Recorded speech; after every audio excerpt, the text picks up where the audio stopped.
자, 반갑습니다. 우리 지금 화면에 보면 국권 강탈 과정 이렇게 쓰여 있죠. 즉, 국권 강탈, 우리나라가 식민지가 된다는 거죠. 우리가 예전에 배웠던 내용을 보면 강화도 조약 기억나세요? 거기 보면 첫 번째 조항이 조선은 자주국이다예요.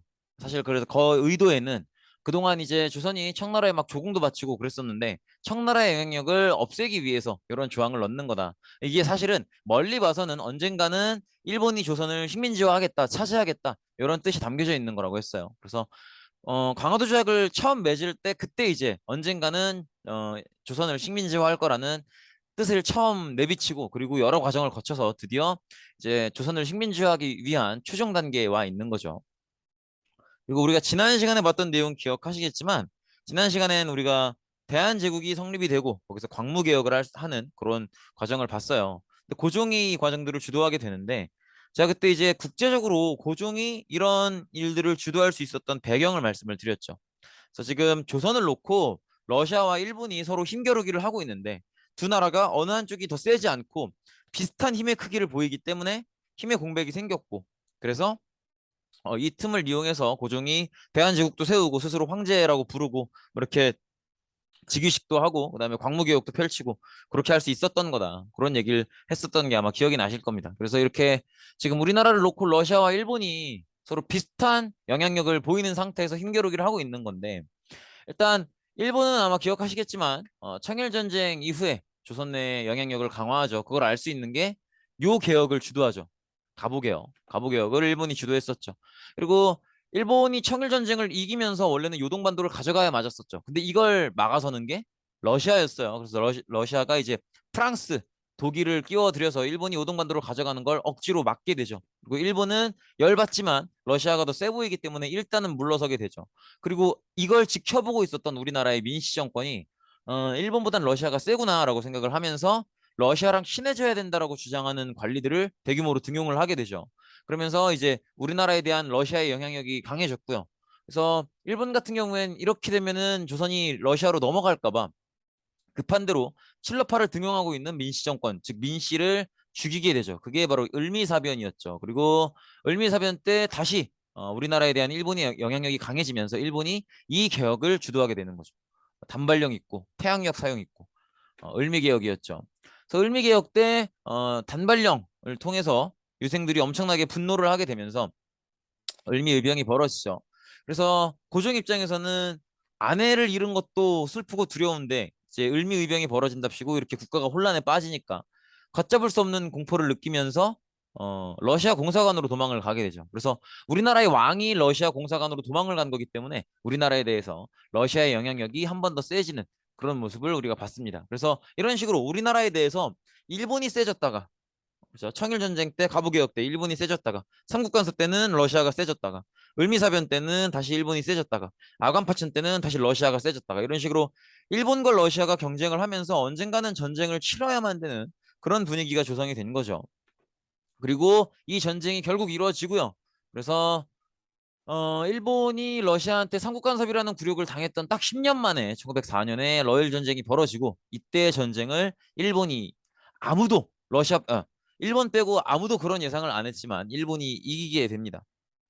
그래서 이렇게 일본이 러일 전쟁을 이기게 되고 이 전쟁의 결과로 포츠머스 조약을 체결하게 되죠. 그래서 지금 전체적으로 보면 일본은 지금 일본과 러시아가 가운데 있는 조선을 두고 경쟁을 펼치는 거예요. 근데 일본이 이제 1라운드로는 청나라랑 맞짱을 떠서 청나라를 이기고 그다음에 2라운드로는 러시아랑 맞짱을 떠서 러시아를 이기고 이제 우리나라를 차지하게 된 거죠. 이렇게 정리해서 보시면 되겠습니다. 그리고 어 이제 일본 같은 경우엔 청나라도 물리쳤고 러시아도 물리쳤기 때문에 이제 다른 경쟁자는 없게 된 거예요. 그냥 본인이 먹으면 돼. 그럼 이제 앞으로 어떻게 하면 되느냐? 조선이 일본의 식민지라는 걸 국제적으로 좀 공식화해 두고 좀 인정을 받고 그다음에 이제 우리나라의 지배 시스템을 하나하나 여러 가지 조약을 통해서 가져가면 되는 거예요. 그래서 하나하나 조항들을 보시면 일단은 러일 전쟁 중에 사실 러일 전쟁을 보시면 지도를 보시면 아시겠지만 전쟁터가 한반도일 수밖에 없어요. 그죠? 이렇게 여기서 이렇게 보통은 싸우게 된단 말이에요. 그래서 일본이 요걸 알고 전쟁 중에 필요한 지역이나 시설은 자기들 마음대로 이용하겠다라고 하는 내용의 한일 의정서를 가장 먼저 이제 체결을 하죠. 그다음에 이제 어느 정도 자신들이 러시아에 대해서 승리를 확보했을 때 제1차 한일 협약이라는 걸 맺습니다. 여기서는 이제 고문 정치 정도를 기억하시면 돼요. 그래서 고문 정치라고 하는 건 뭐냐면 고문이 뭐예요? 막 사람 몸을 아프게 하고 그게 아니라 여기서 말하는 고문은 경험이나 지식이 풍부한 사람이 이제 막 뭘 해보려고 하는 사람한테 충고해 주는 걸 얘기해요. 그래서 여기서 말하는 고문 정치는 일본이 각 분야별로 몇 사람을 정해두면 조선은 정치를 할 때 일본이 정해준 그 사람들한테 물어보고 충고를 받아서 그렇게 정치를 하라는 거예요. 그러면 이거 일본이 정한 사람들한테 충고를 받는 거잖아요. 그러면 그 사람들이 조선을 위한 충고를 해줄까? 아니겠죠. 일본 입맛에 맞는 충고를 해주겠죠. 그래서 이런 식으로 내정 간섭을 하려고 하는 거죠. 그래서 재정 파트에는 메가타, 그다음에 외교 파트엔 미국인이었던 스티븐스 이런 사람들을 이제 고문으로 놓고 이 사람들에게 충고를 받아가면서 정치를 해라. 요게 이제 제1차 한일 협약의 내용입니다.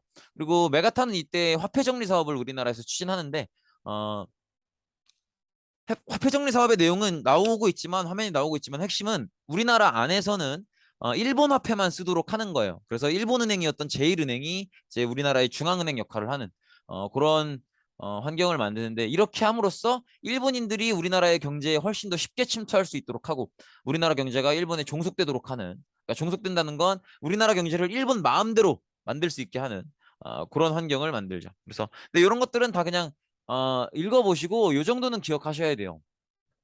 제1차 한일협약 때의 내용은 고문 정치가 시작된 거였다. 여기까지는 기억해 주셔야 돼요. 각 부문별로 뭐 재정 파트의 메가타, 뭐 외교 파트의 스티븐스, 그다음에 메가타가 화폐 정리 사업을 했었고 이런 것까지는 기억 못 하셔도 괜찮은데 고문 정치는 꼭 기억을 해 주시기 바랍니다. 그리고 이제 다른 나라로부터 조선은 일본의 식민지다라는 걸 인정받기 위해서 여러 가지 밀약을 맺습니다. 미국과도 이제 가스라테프트 밀약을 맺어서 일본은 필리핀이 미국의 식민지라는 걸 일본이 인정해주고 그다음에 반대로 또 미국은 조선이 일본의 식민지라는 걸 서로 인정해주는 그런 내용이 가스라테프트 밀약이고요. 그다음에 영일동맹은 이제 일본과 영국이 맺은 건데 이제 일본은 인도가 영국의 식민지라는 걸 인정해주고 그다음에 영국은 조선이 일본의 식민지라는 걸 인정해주는 그리고 포츠머스 조약은 일본이 이제 러시아와 전쟁을 하고 나서 이 전쟁을 이긴 뒤에 맺은 조약이죠. 그러니까 러시아는 뭐 졌으니까 할 말이 없죠. 그래서 다른 거보담도 이 세 조약의 공통적인 내용은 뭐예요? 조선이 일본의 식민지라는 걸 인정하는 거예요. 그래서 일본의 조선 식민지화를 인정한다는 거지. 이 정도는 봐두셔야 돼요. 영일동맹은 뭐 바로 드러나니까 그렇고 포츠머스 조약의 대상이 러시아라는 거 꼭 기억해 주셔야 돼요. 그다음에 이것도 보셔야 돼요. 가스라테프트 밀약의 대상이 미국이라는 거 정도도 보셔야 됩니다. 이렇게 보시면 되겠고 그리고 사실 요게 거의 완성 단계라고 보시면 돼요. 제 2차 한일 협약을 맺게 되는데 우리는 보통 을사늑약이라고 많이 부르죠. 이때 외교권을 강탈하게 되죠. 그래서 우리나라는 조선은 일본의 허락 없이 어떠한 외교 활동도 하지 않는다. 그래서 외교권을 강탈하게 되고 우리나라의 외교권을 일본이 다 행사하겠다. 이런 식으로 얘기를 하게 되죠. 그러면서 우리나라의 외교권을 관리하기 위해서 일본이 국가기관을 하나 짓게 되죠. 그게 바로 통감부였었죠. 그래서 이 통감부를 통해서 외교권은 당연한 거고요. 다른 여러 가지 내정들도 간섭하게 되는 그런 모습을 보여주죠. 그리고 이제 을사늑약이라고 하는 게 왜 을사늑약이라고 부르냐면 이 조약이 국제법적으로 효력이 있으면 안 되기 때문에 을사늑약이라고 부르는 거예요. 그래서 지금 이 당시에는 지금 일본이 대한제국과 조약을 맺는 거잖아요. 근데 대한제국은 모든 권력이 황제로부터 나온단 말이야. 근데 일사조약 같은 경우에는 그러니까 제2차 한일협약 같은 경우에는 어떤 조약이 됐든 간에 고종이 사인을 해야 그 조약이 효력이 있다고 말할 수 있죠. 근데 을사조약 같은 경우에는 고종이 끝까지 그걸 비준한다고 하는데 고종이 끝까지 사인하지 않았단 말이에요. 그러니까 사실은 국제적으로 효력이 있으면 안 되는 조약인 거예요. 그런데 일본이 억지로 효력이 있다라고 우기면서 우리나라 외교권을 빼앗고 자기들 멋대로 통감부를 설치했기 때문에 우리가 이제 을사늑약이다 이렇게 부르는 거죠. 이렇게 보시면 되겠고 그다음에 이제 나름대로 우리도 노력을 해야겠죠. 특히나 고종은 뭐 그 전에도 꾸준히 노력을 했지만 특히나 을사조약이 맺어졌을 때 을사조약은 잘못된 조약이고 효력이 있어서는 안 되는 조약이다. 우리나라의 주권자는 나 고종인데 내가 허락을 한 적이 없다. 요 얘기를 다른 나라에 하려고 굉장히 노력을 많이 합니다. 그래서 당시에 이렇게 네덜란드 헤이그에서 만국평화회의라는 게 열렸는데 여기에 이제 나름대로 특사를 파견하죠.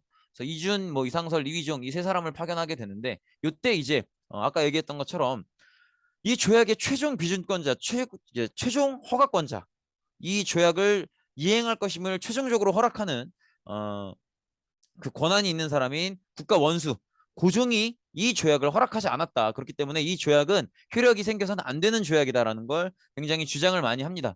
하지만 고종이 이 세 사람을 보냈다라는 걸 일본은 이미 알고 있었고요. 이 세 사람이 도착하기 전에 이미 만국평화회의에 도착해 있는 다른 나라들을 일본이 설득함으로써 이 이 세 사람의 특사는 결국 목적을 실패하게 되죠. 그래서 일본이 굉장히 방해를 많이 하고 또 이 얘기를 듣고 있는 열강들도 협조하지 않았기 때문에 이제 을사 조약은 잘못된 조약이다. 이 주장을 하러 갔었던 이 특사들의 목적도 실패하게 되고요. 근데 그래도 완전히 아무 소득도 없었던 건 아닌 게 각 나라들의 이제 정식 대표들, 정식 이제 외교관들은 우리 특사들의 이야기를 듣지 않지만 그래도 따라왔었던 다른 나라들의 유명한 신문 기자들은 이제 우리나라의 이야기를 듣게 돼요. 그래서 어, 뉴욕의 미국의 되게 워싱턴 포스트나 뭐 뉴욕 포스트나 이런 좀 큰 신문사들에서도 이 세 사람의 특사의 이야기를 전달을 하게 되고 나름대로 최종 목적은 실패했지만 다른 나라 언론에 알리는 그런 성과는 일부 있었다 정도를 말씀드릴 수 있죠. 근데 이게 어쨌든 일본은 이걸 뭐 그렇게 보려면 그렇게 보는 거죠. 일본은 이걸 외교 활동으로 봤던 거예요. 그렇기 때문에 요건 외교 활동이고 우리 허락 없이 이런 외교 활동을 했다라고 하는 건 을사조약을 위반한 거다라고 얘기하면서 이 특사 파견을 주도했었던 고종을 강제로 퇴위시키게 됩니다. 이렇게 보시면 되겠고 그리고 이제 음, 한일 신협약이라는 조약을 체결을 해요. 7개 조약으로 맺어졌기 때문에 정미 7조약이라고도 합니다. 그래서 여기서는 통감의 권한을 강화하고요. 그다음에 각 부서의 차관을 이제 일본이 임명을 하게 돼요. 근데 어떤 지금 우리나라도 뭐 교육부, 국방부, 건설교통부 쭉 있잖아요. 근데 이게 그 부서들의 구성을 보면 장관이 가장 높은 자리에 있고 그 다음이 차관에 있단 말이에요. 근데 장관은 이제 대통령이나 다른 부서들이랑 이렇게 소통하는 그런 일을 많이 하고 부서를 대표하는 일을 많이 하고요. 그 부서에 실제로 일을 처리하는 가장 높은 자리는 사실상 차관이라고 봐야 돼요. 근데 이 차관 자리를 일본이 이제 원하는 사람들로 꽂아 넣는 정치를 했다라는 거죠. 그래서 차관 정치라고 하는 건 결국은 이제 이 대한제국의 모든 정치를 일본이 원하는 대로 그렇게 해나갔다. 그렇게 보시면 될 것 같아요. 그래서 이런 식으로 차관 정치를 했었고, 이거 꼭 그거랑 비교해서 기억하셔야겠죠. 제1차 한일협약 때는 뭐였어요?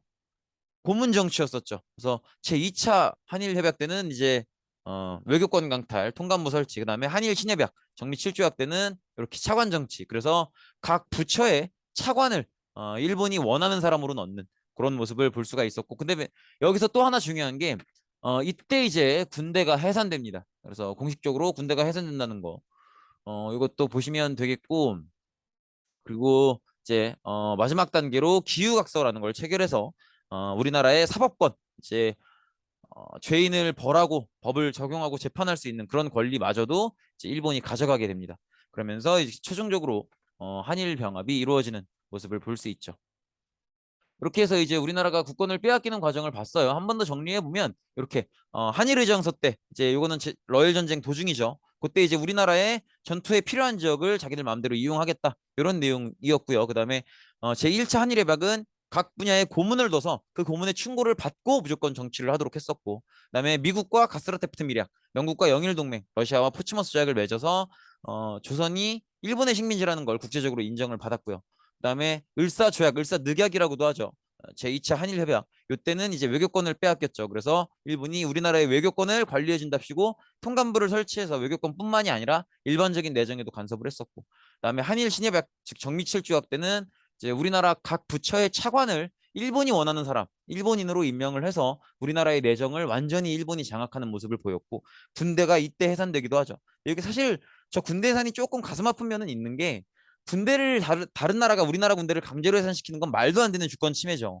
근데 그렇긴 한데 또 반대로 생각해 보면 저때 해산된 군인이 정규 병력이 7천 명 정도예요.